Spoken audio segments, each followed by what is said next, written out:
大家好，我是客家佛教中心的小金讲法师，是尊贵的占度古仁波切的弟子。上一期跟大家介绍了仁波切的转世身份，那我现在这一期呢，还是会继续跟大家介绍他的转世以及他的上师。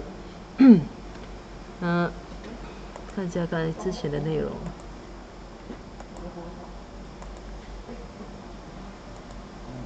好，那上一期呢，我们停在这里，就是介绍了仁波切，就是他在被认证的过程中一系列曾经对仁波切的身份给予暗示或者给予各种口头和书面认证的一些上师或者是人。那这里呢，就再继续讲做一些相关的介绍。最新的这一页呢，大家会看到左边这张图片，是很热闹的一张图片。那这里呢，有在作者的这一位呢，主要是这刚才我们跟大家介绍过的这一个是直贡加贡仁波切。那直贡加贡仁波切呢，是仁波切的上师之一。他以他的神通力是相当著名的，就是他的占卜能力也相当著名的。那旁边呢，后面在仁波切最后面站着的那一个，就是戴眼镜的那一个，大家看得清楚的话，那仁波切前方呢，他直接前方右边呢有那位呢是阿扬图谦仁波切。那么之前有跟大家说过，阿扬图谦仁波切，他也是其中一个认证仁波切的一个转世者。阿扬图谦仁波切呢是直贡加贡仁波切的儿子。那这一章其实除了仁波切之外，其他的都是直贡加贡仁波切的家人。那在仁波切左边的这位女士呢，是直贡加贡仁波切的夫人。那直贡加贡仁波切的两旁呢是他的女儿。那右边的那一个长得比较高的，就是他的长女。他的长女呢是这位昆桑女士，她是现任赤江仁波切的夫人，她的明妃。那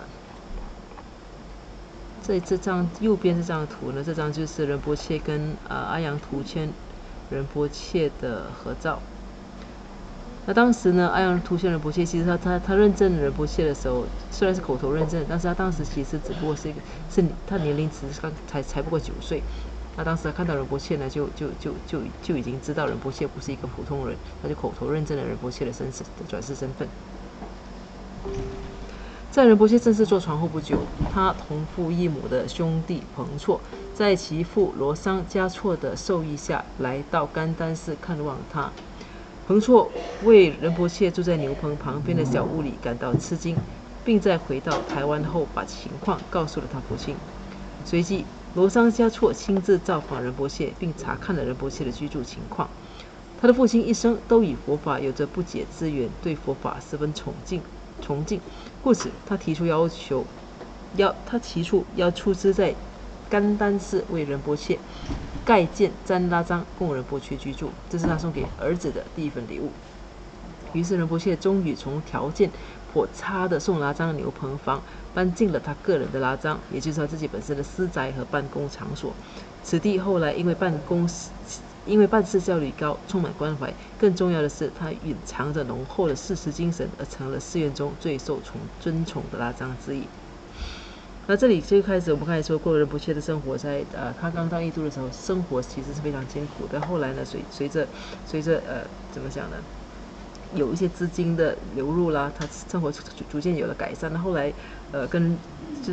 父亲在亲生父亲相认过后呢，他的父亲就有派了自己的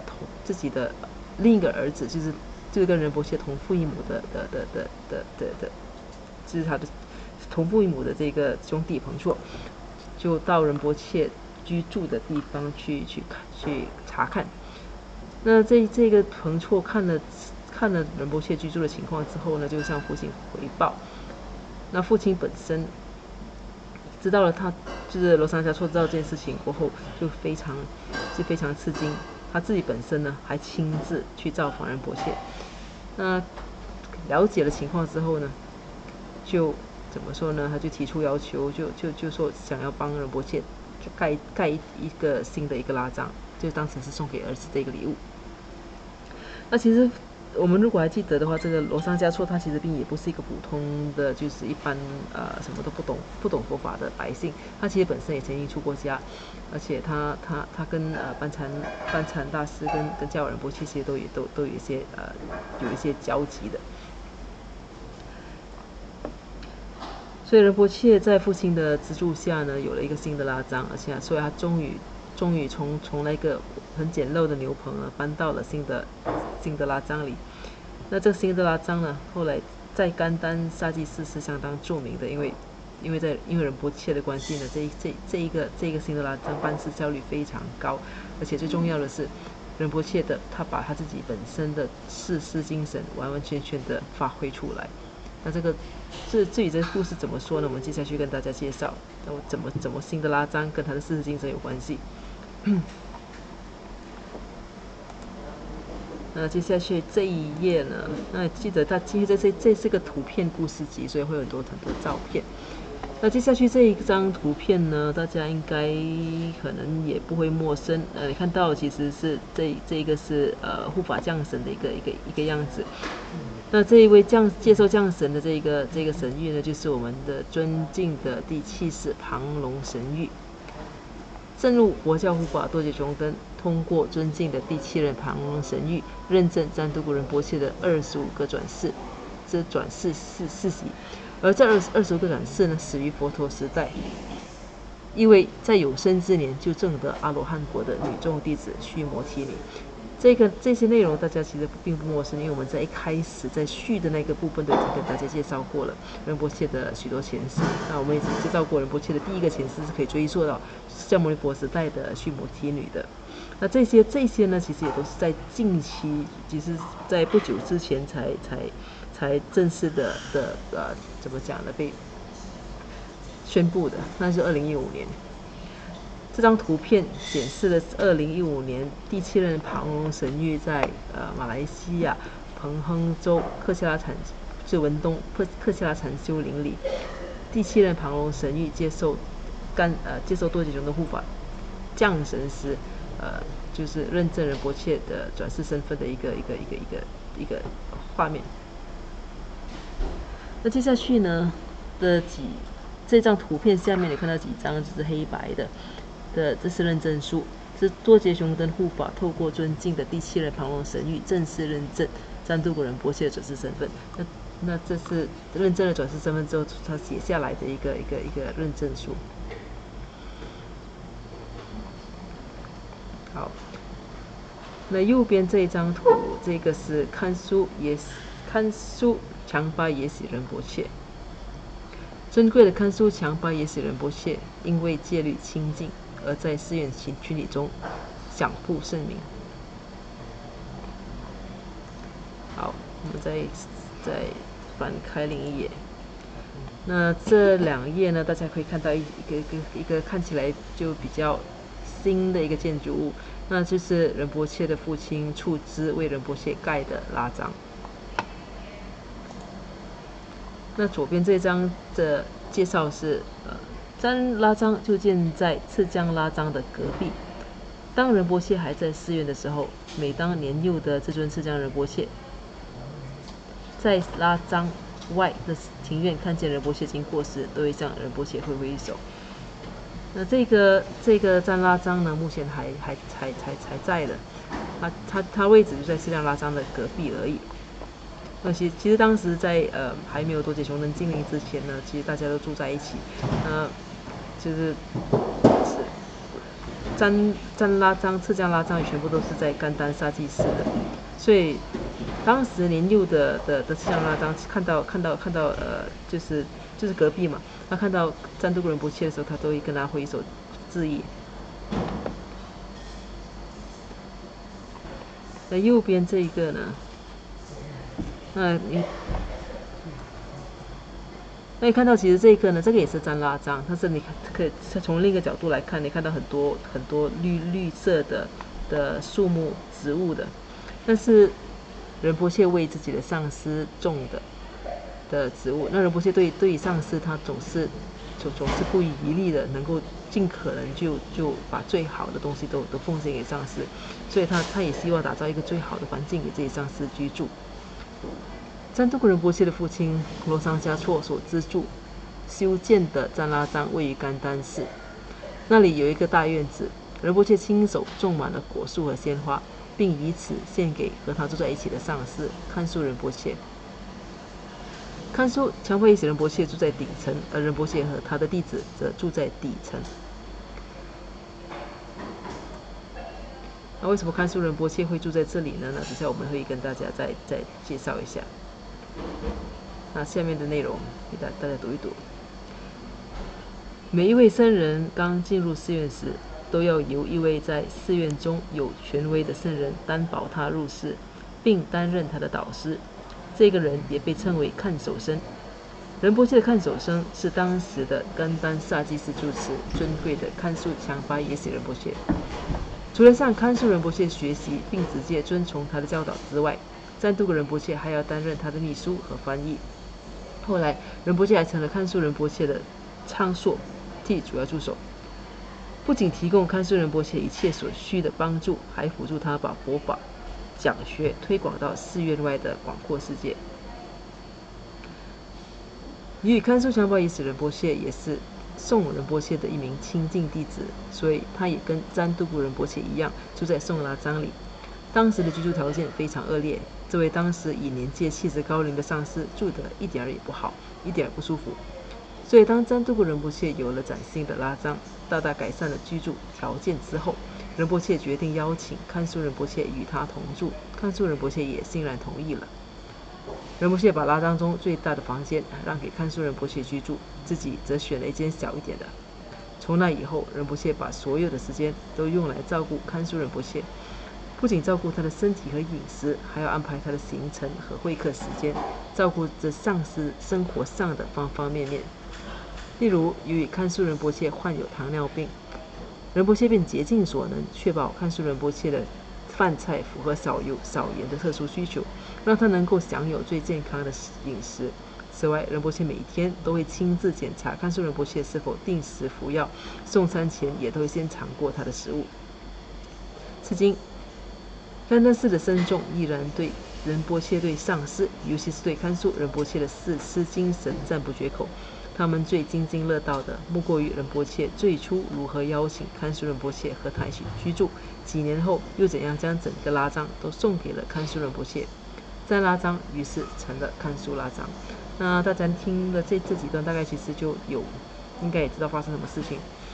那仁波切的誓师精神呢？那绝对不是一般人所能想象的。那他跟堪苏仁波切的关系，其实除了当然他们是来自同一个，就是堪苏强巴耶喜仁波切跟仁波切的前世是同一个寺院的。除了这个之外，是仁波切抵达印度的时候，因为他的上师宋仁波切已经圆寂了，所以他刚抵达印度，他在宋拉藏的时候，负责看管他的就是一个资深的僧人，就是堪苏强巴耶喜仁波切，那这是所谓的看守僧。那所以这位堪苏强巴耶喜仁波切呢，当时刚好也就是甘丹萨基寺的住持，所以仁波切当时不仅是跟他学习佛法，而且还是直接的就成为这个堪苏强巴耶喜仁波切的主要助理，也就是我们讲的昌硕。他在主要助理呢，就是帮堪苏强巴耶喜仁波切处理身边所有的大小事务。那仁波切不只是处理拉藏内的一些事务而已，他还负责把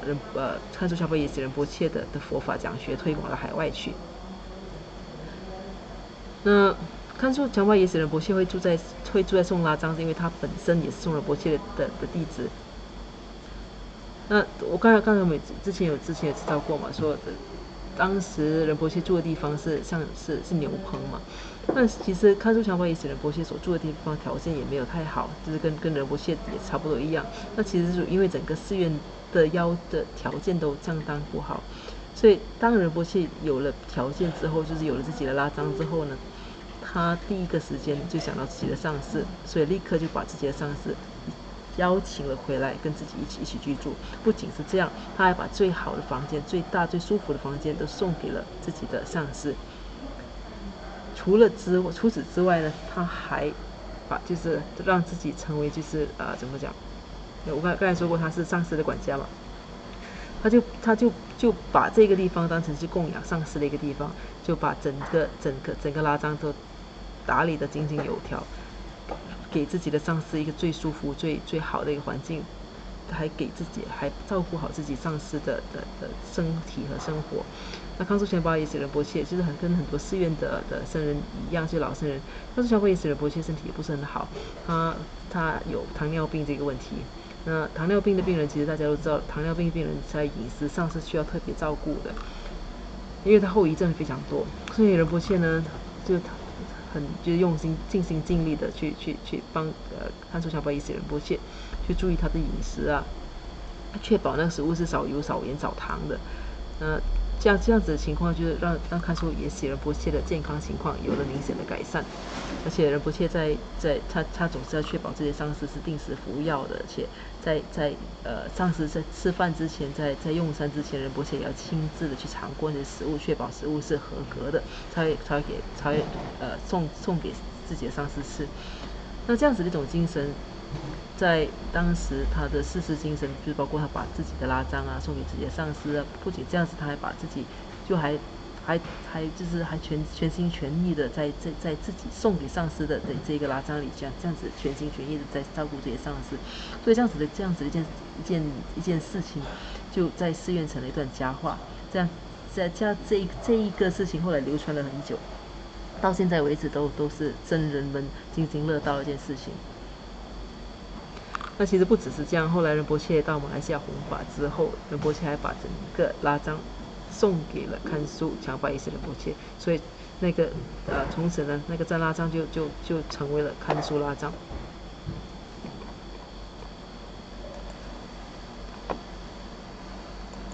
那我们再翻开下一页，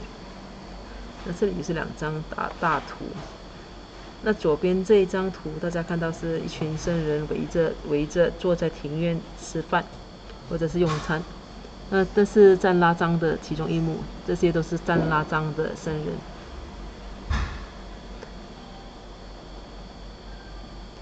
那仁波切呢？如果大家知道仁波切的话，就知道仁波切绝对不会让他身边的人挨饿，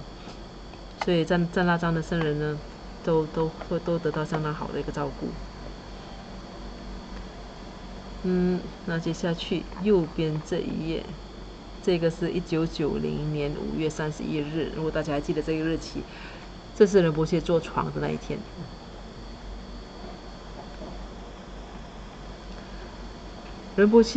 赞都仁波切和看苏强巴耶洗仁波切之间的三昧也一直都在，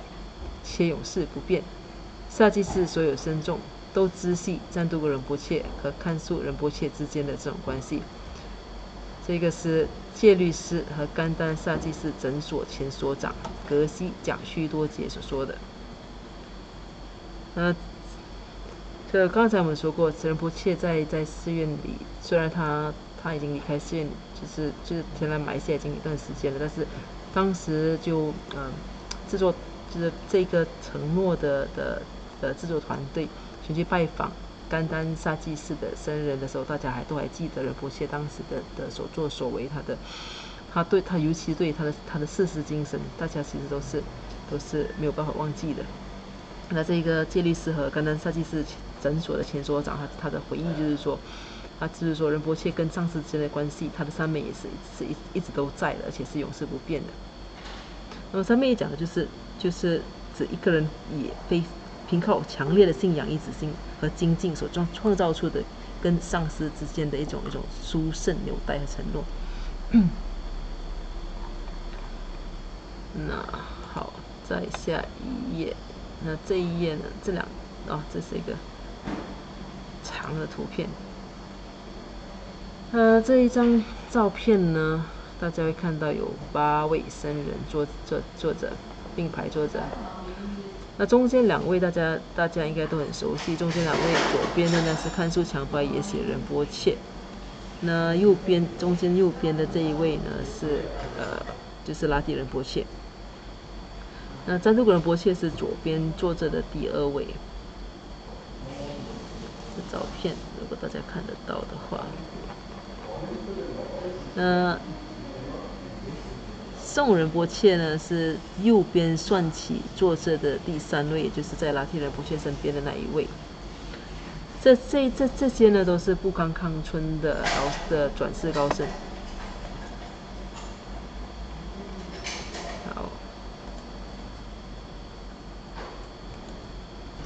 好，我们再翻开下一页。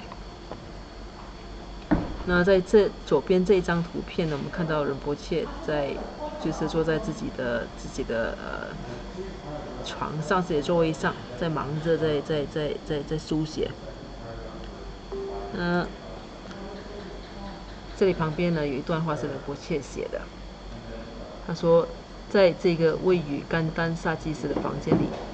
我代表甘丹寺和布康康村给功德主、弟子和朋友们写了成千上万封书信。住在甘丹寺自己的房子里，让我很高兴。我想永远留在这里，简单却很舒适。那这是仁波切的心愿，他的心声。那在寺院的生活，我们其实大家都知道，你要说舒适的话，其实是谈不上的。但是对仁波切来讲，那样子的生活却是他向往的。他每天都很忙碌，但是他却觉得很高兴。他希望自己也能够永远都在那个地方。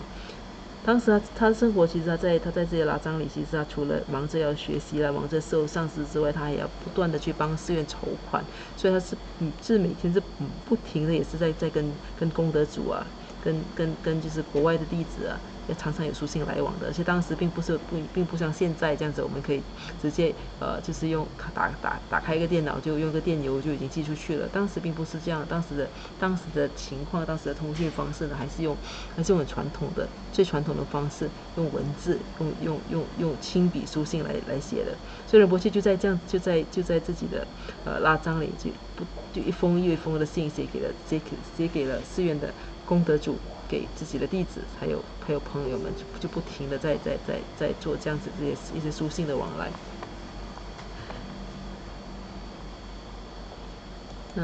右边呢，与三宝深刻而殊胜缘分。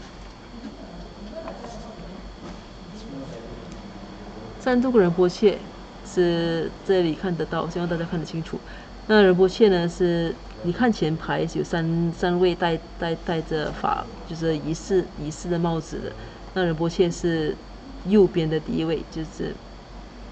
严格算起就是右边第2位，但是戴帽子的算是第1位。戴着眼镜的就是仁波切。那仁波切旁边另一位同一排呢，也是戴着这个法帽的呢，这个是宋仁波切，今生这一世的宋仁波切。在左边呢，同样戴着这个仪式法帽的呢，这个呢这就是著名的至尊第101任甘丹赤巴杰逊龙热南杰。那甘丹赤巴杰逊龙热南杰目前人在法国，他也是一个很著名的多杰雄登的圣人。这里呢是当时他们在甘丹萨基寺和其他圣人一起进行法会的一个照片。仁波切在参加法会、闭关和禅修的时候的专注和投入，在寺院中是众所周知的。时至今日，寺院的圣人都还记得仁波切会把一天当中的每一刻都用来祈愿和研读佛法，即使独自待在他的小房内时，他也会这么做。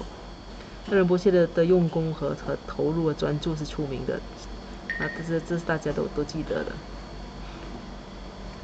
在寺院期间，仁波切经常投入大量闭关，其中包括大威德金刚闭关及文殊菩萨闭关。他在禅修时令人难以置信的专注力和他的法会所带给信众的绝佳效果，都使他非常有名气。在深度思维佛学经典的基础上，他也阐释出自己的理论。虽然有部分上师不认同他的见解，但是他们后来发现仁波切的见解往往都跟其他高僧所教授的相吻合。那仁波切是一位其实他毕生他一辈子的努力，就是为了想要到寺院去，想要出家。那这其实并不是一辈子，如果后来大家知道的话，也就明白为什么从小就有这么深的对佛法有这么深的这么深的渴望，因为他其实他整过去的24个转世，每一世都是在积极的在弘扬佛法。那他的印记是非常深的，所以他从小呢就所有的目标呢都是为了学习佛法、弘法和去造福更多人。所以他在寺院期间呢，他当然就是充分利用这样子的机会，有机会进行闭关就闭关啊，有些学习就学习了。所以这些东西大家都在大家心中都留下非常深刻的印象，而且他当时他所做的法会呢，它的效果是非常就是很出名的。所以这些都是仁波切让仁波切在寺院非常有名气的一些事情。而且仁波切呢，对于佛法的一个的认识，他虽然说他的藏文掌握能力这本身总是很谦虚的说他藏语掌握能力并不强，但是仁波切对于佛法，因为他天生的一种印记，他对佛法的认识和解读呢是非常深入的，所以很多时候有些时候他有说起来好像是自己的理论，他以他自己的方式来解读。那有些上司可能最初并不认同他所说，但是后来再进一步去研究去怎么说去查，再去检查的话呢，他们就发现原来仁波切的很多看法跟理解呢是跟历代的跟过去的那些高僧们所讲的东西是相吻合的。那这些是一些关于仁波切的一些侧影。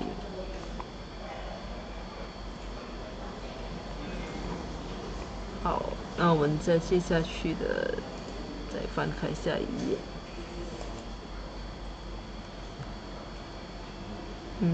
好，左边这一页呢，这张图，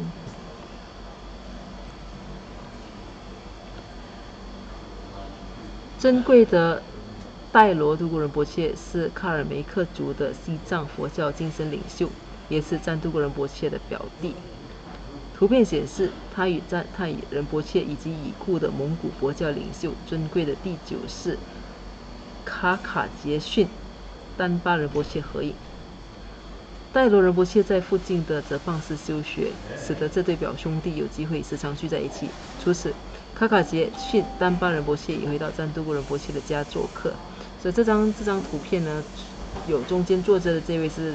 就是已经圆寂的卡卡杰逊仁波切。重点讲的是他旁边站着这位，这是尊贵的戴罗度古仁波切，他是目前卡尔梅克族的西藏佛教精神领袖，那是仁波切的表弟，他们感情是非常好的。那尊贵的戴罗度古仁波切呢，他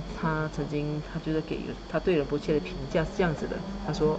仁波切是一位努力而且具有奉献精神的上师。他是一位非凡的上师，可以被比喻为具有宾利引擎般马力，而且融入印度那烂陀丰富传统科技的旧式美国轿车。他是一位十分独特的人物，我为他成为马来西亚人的杰出上司而感到欣慰和随喜。那根据这位戴罗度古仁波切的形容呢，他讲仁波切他特点就是在于他是非凡，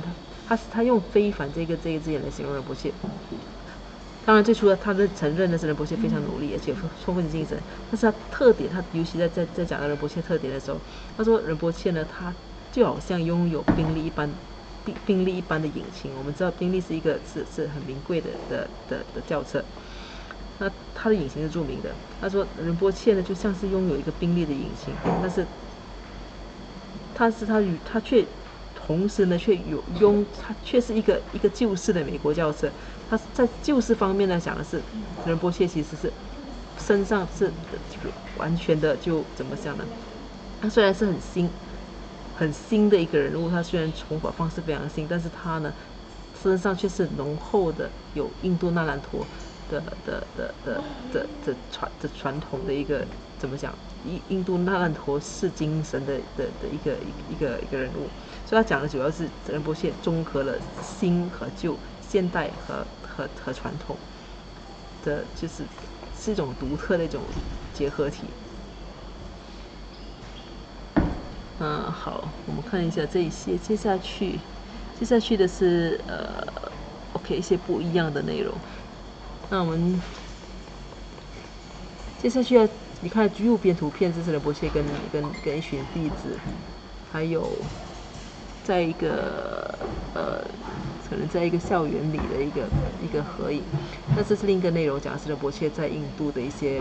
就是帮助人的一些事迹。所以我们这个留到下一回再跟大家分享。那现在呢，这一期的分享就到这里。好的，那结束之前呢，就一样，我们做一个回向。如宝珍贵福利心，为生出者愿生出，以生出之菩提愿，其不退转倍增长。如宝珍贵之空性，为生出者愿生出，以生出之空性宝，其不退转倍增长。愿此修一切功德，利益所有众生诸法红。显明至尊三会名称是所示佛法心要诸圣教，唯愿世世菩提真上师，唯愿随时享有圣真法，并于地道功德圆满后，迅速证得金刚持果位。愿我趁此善根力，速即成就上师果，一切众生尽无余，悉令安置是佛地。愿以弘扬中喀巴法王正法理则记，直系障碍之征兆，一切顺缘悉圆满。我及他人之三世，以子相属二之意，祈愿三会名称佛，教法永驻圣增长。愿昼吉祥，夜吉祥，昼夜60恒吉祥，一切事中皆吉祥。唯愿三宝常摄受，至尊上师身受永稳固，妙善法业普及遍十方。上回教法举广照三律，众生未尽，祈请恒常住。好，我们这一期分享到这里结束，那我们下一期再见，谢谢大家。